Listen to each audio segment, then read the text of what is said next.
Hola, my friends.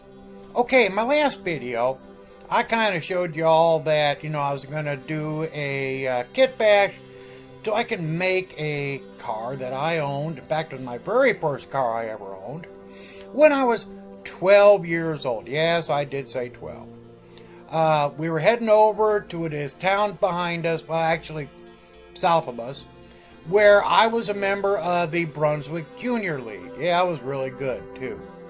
Well, my dad and I, as we were going along, happened to notice there was a 57 Chevy sitting down in the end of this cul-de-sac.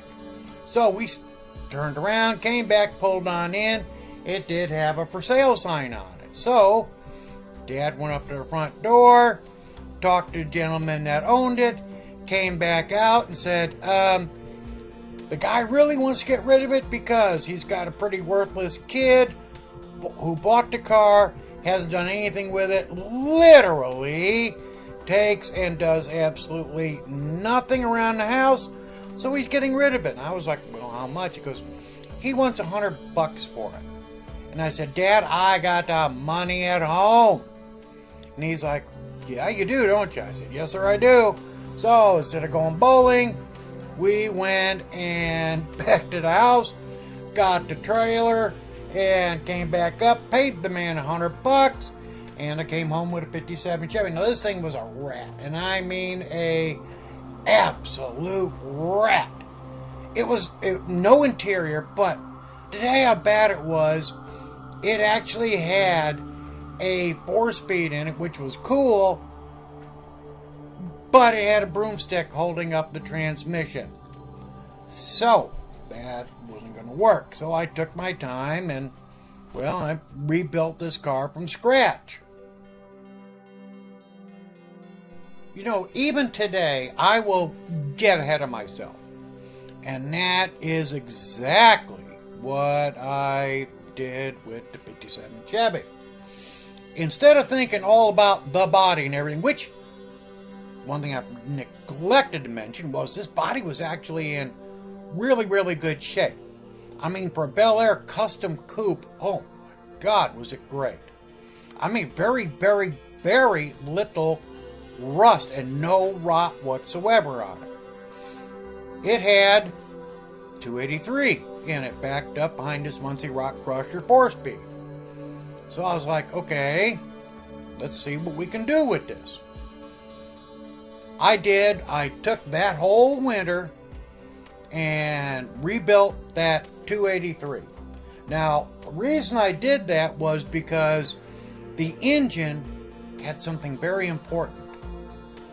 It had a set of double camelback Corvette aluminum small block Chevy heads, which if anybody knows anything at all about the motors, that is the 202 Fuelie heads.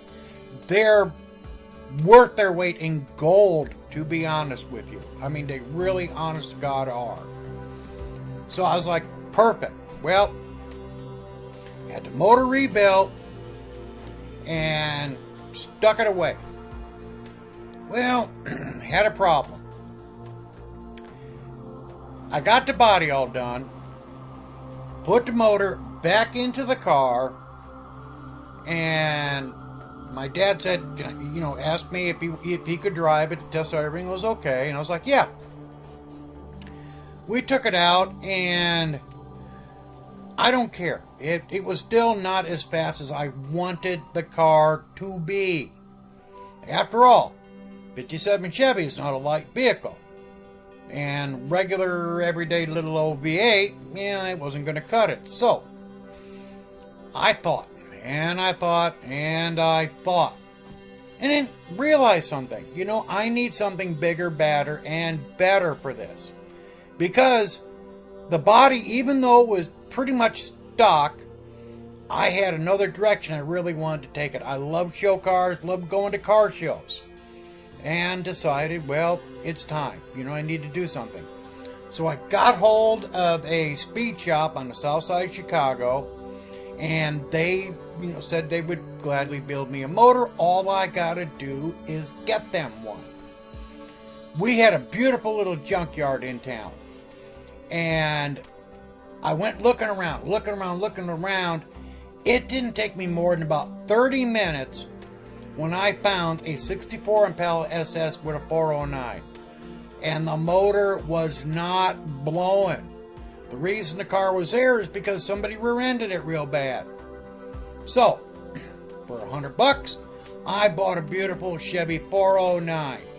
Hence, this model kit you see on screen right now, because I needed a 409 engine block. And the kit you just saw, well, 427. That's the best it came with.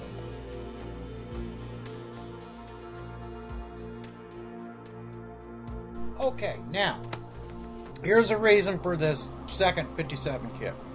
My 57 Chevy was not a post like that first kit.